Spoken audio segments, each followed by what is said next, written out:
2023년 5월 24일 오늘 수요일입니다. 오늘 우리에게 주신 하나님 말씀은 민수기 35장 1절부터 21절까지의 말씀입니다.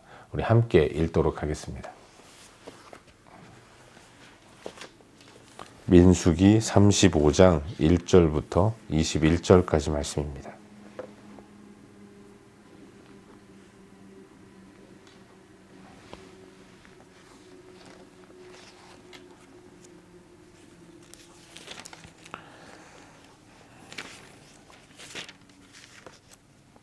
제가 읽도록 하겠습니다.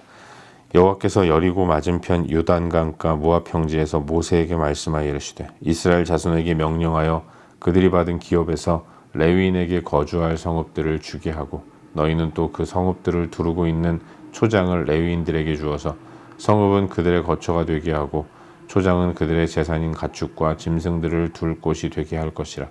너희가 레위인에게 줄 성읍들의 들은 성벽에서부터 밖으로 사방 1000규빗이라.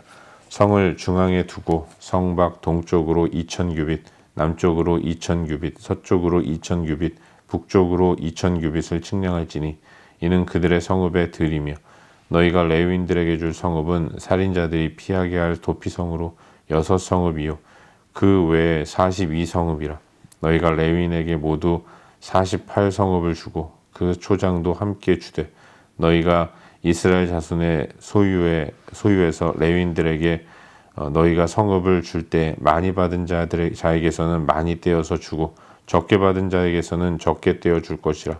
각기 받은 기업을 따라서 그 성읍들을 레위인에게 줄지니라. 여호와께서 또 모세에게 말씀하여 이르시되 이스라엘 자손에게 말하여 그들에게 이르라. 너희가 요단강을 건너 가나안 땅에 들어가거든 너희를 위하여 성읍을 도피성으로 정하여 부지 중에 살인한 자가 그리로 피하게 하라. 이는 너희가 복수할 자에게서 도피하는 성을 삼아 살인자가 회중 앞에 서서 판결을 받기까지 죽지 않게 하기 위함이라. 너희가 줄 성읍 중에 6을 도피성이 되게 하되 세 성읍은 요단 이쪽에 두고 세 성읍은 가나안 땅에 두어 도피성이 되게 하라. 이 6성읍은 이스라엘 자손과 타국인과 이스라엘 중에 거류하는 자의 도피성이 되리니 부지 중에 살인한 모든 자가 그리로 도피할 수 있으리라. 만일 철 연장으로 사람을 쳐 죽이면 그는 살인자니 그 살인자를 반드시 죽일 것이요. 만일 사람을 죽일 만한 돌을 손에 들고 사람을 쳐 죽이면 이는 살인한 자니 그 살인자는 반드시 죽일 것이요. 만일 사람을 죽일 만한 나무 연장을 손에 들고 사람을 쳐 죽이면 그는 살인한 자니 그 살인자는 반드시 죽일 것이니라. 피를 보복하는 자는 그 살인한 자를 반드시 죽일 것이니 자신이 죽일 것이니 그를 만나면 죽일 것이요. 만일 미워하는 까닭에 밀쳐 죽이거나 기회를 엿보아 무엇을 던져 죽이거나 아기를 가지고 손으로 쳐 죽이면 그 친 자는 반드시 죽일 것이니 이는 살인하였음이라. 피를 보복하는 자는 살인자를 만나면 죽일 것이니라. 아멘. 복된 새 하루가 시작되었습니다. 오늘도 하나님 은혜 가운데 복되게 살아가는, 풍성함을 누리며 살아가는 우리 모두가 될 수 있기를 바랍니다. 우리는 요즘 새벽 시간을 통해서 민수기 말씀을 함께 묵상하고 있는데요. 오늘은 어제 이어서 방금 읽은 말씀인 이 민수기 35장 1절부터 21절까지의 말씀을 살펴보는 가운데 우리에게 주시는 은혜와 도전들을 함께 나누기 원합니다.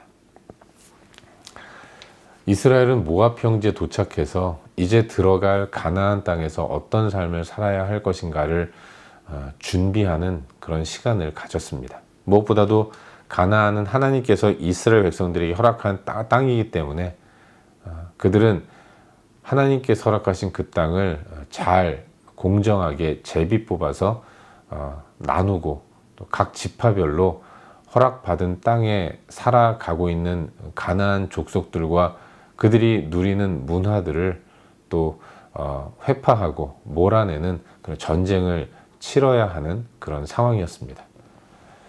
가나안은 빈 공터가 아니었죠. 이미 오랜 시간 이스라엘이 애굽에 들어가 사느라고 비워두었던 약 430여 년의 시간 동안 그 땅이 자기 땅이라고 여기면서 살아오는 여러 족속들이 있었던 것입니다.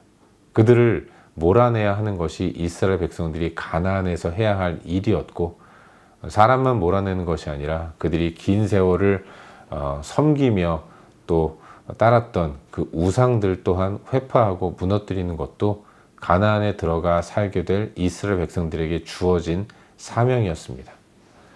그래서 이스라엘은 각 지파별로 땅을 분배하고, 지파들은 자신이 분배받은 땅에 들어가서 그곳에 살고 있는 가나안 족속들과 전쟁을 치러서 이 전쟁에서 승리함으로 그 땅에 살고 있는 가나안 족속들을 몰아내는 그런 일을 해야 했던 것입니다. 하나님은 우선 대제사장과 눈의 아들 여호수아를 세우셔서 이스라엘 지파들이 제비 뽑기로 가나안의 어떤 땅을 차지해야 하는가를 정해 주셨습니다.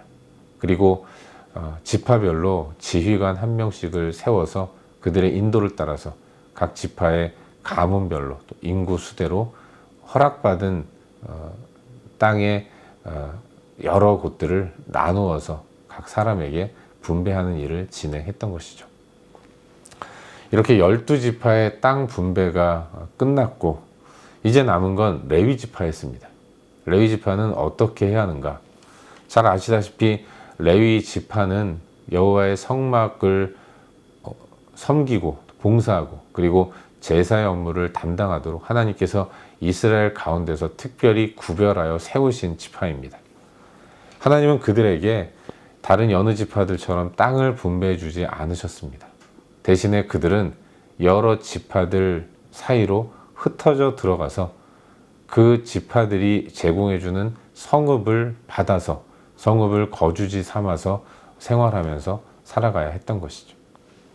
오늘 묵상하는 35장은 레위 지파에게 허락되는 거주지에 대한 이야기를 기록하고 있는 것입니다. 12지파는 제비뽑기를 통해 할당받은 지역에 모여 살아야 했습니다.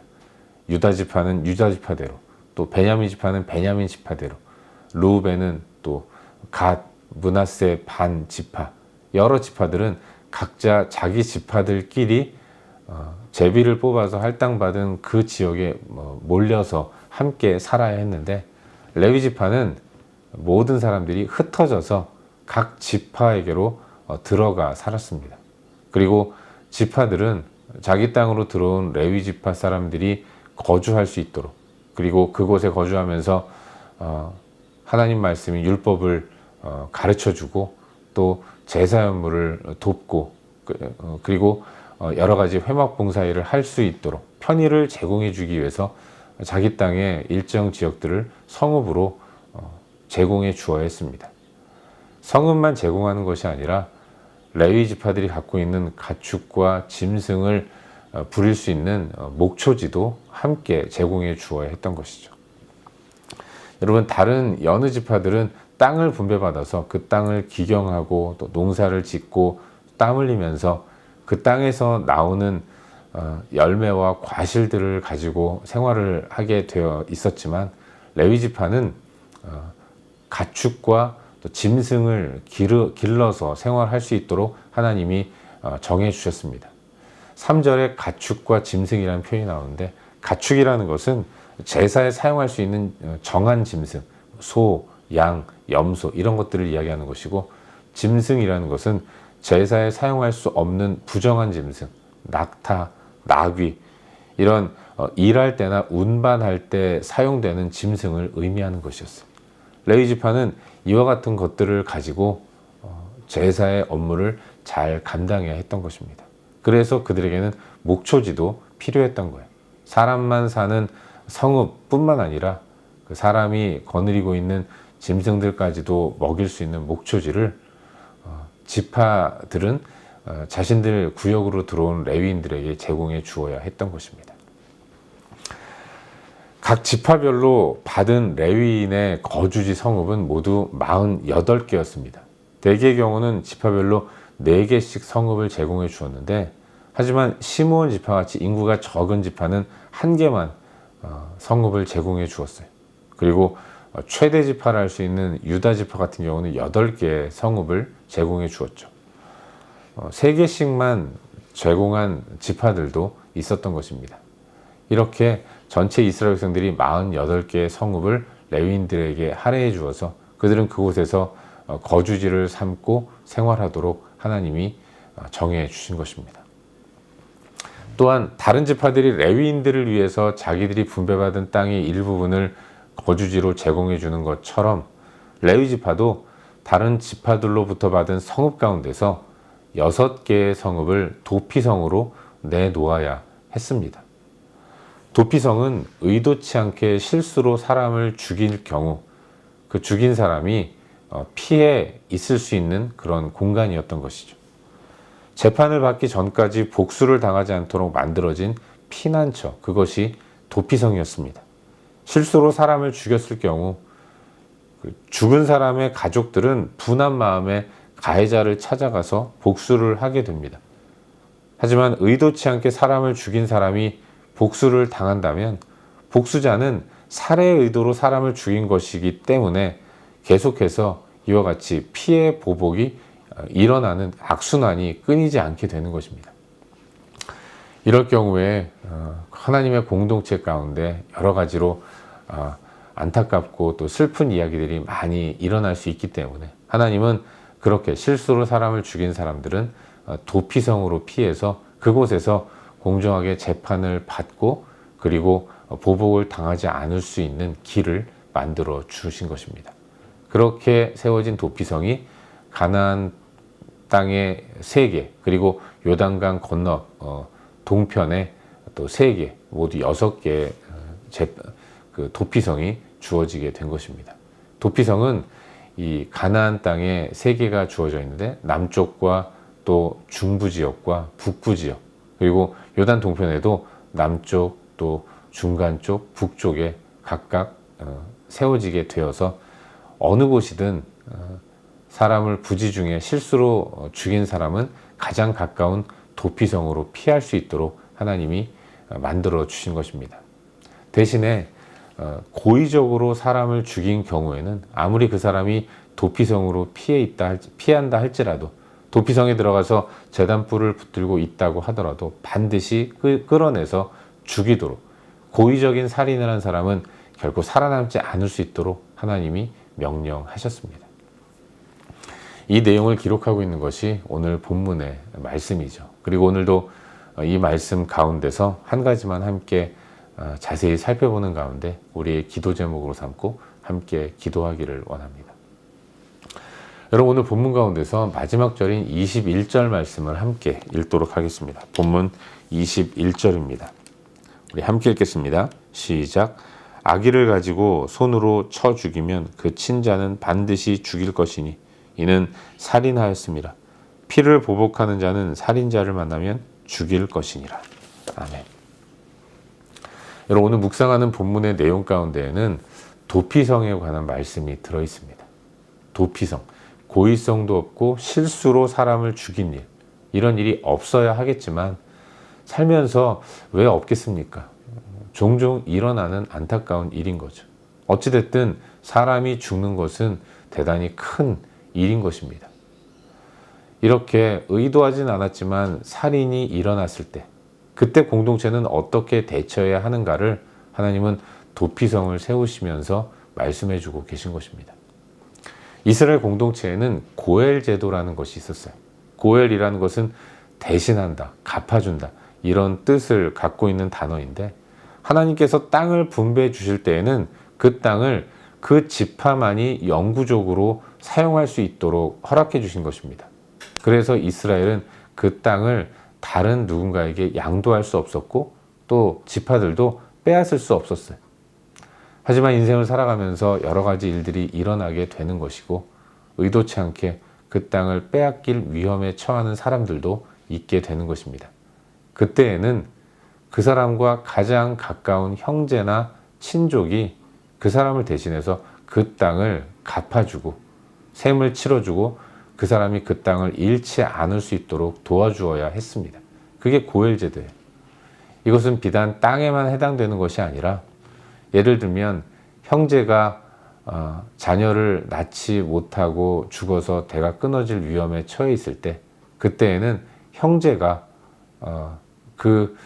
먼저 죽은 그 형제의 아내에게 들어가서 그 아내로 하여금 자녀를 낳을 수 있도록 해주는 것입니다.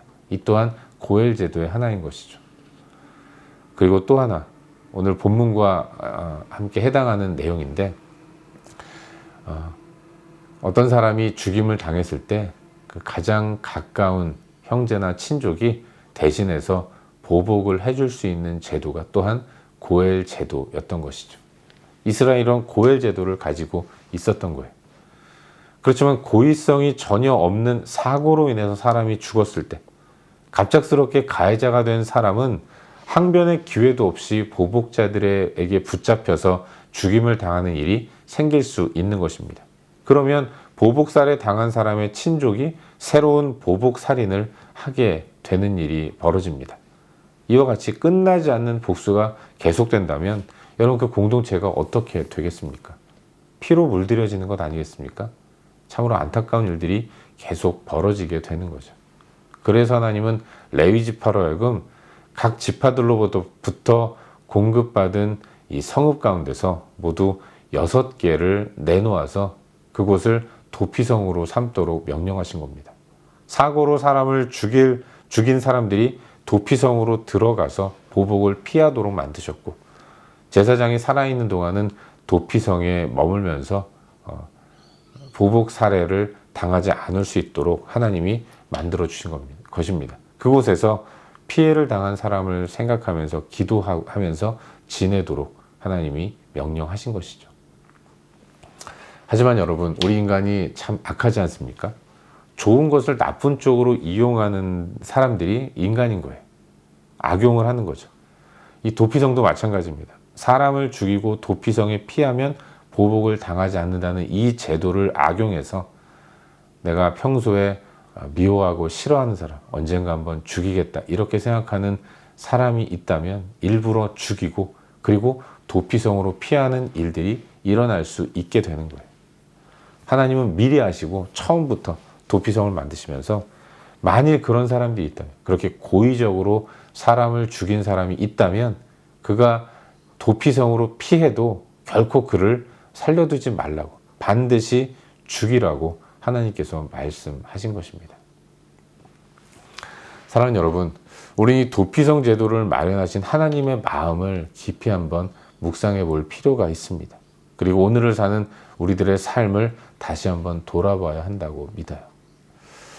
한계를 가지고 살아가는 우리에게는 세상은 참으로 잔인합니다. 용서도 없고 자기 욕심에 따라서 남을 이용하고 배반하고, 그래서 살벌하게 만드는 것이 세상인 것이죠.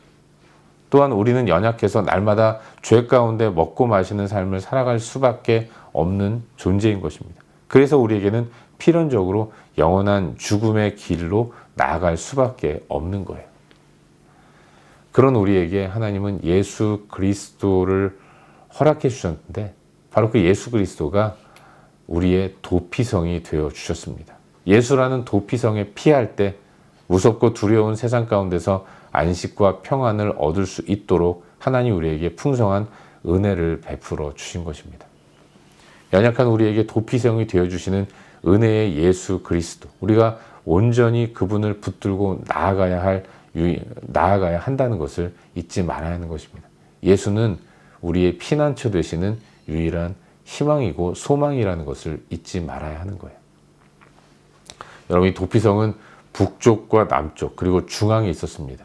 그리고 도피성으로 가는 길은 이스라엘은 잘 닦아 놓아야 했습니다.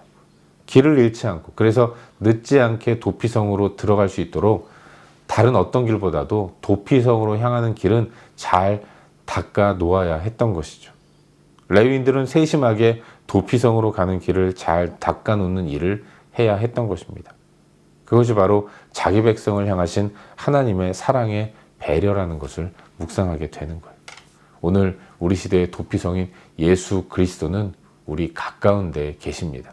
주님께로 나아가는 길은 결코 어렵지 않아요.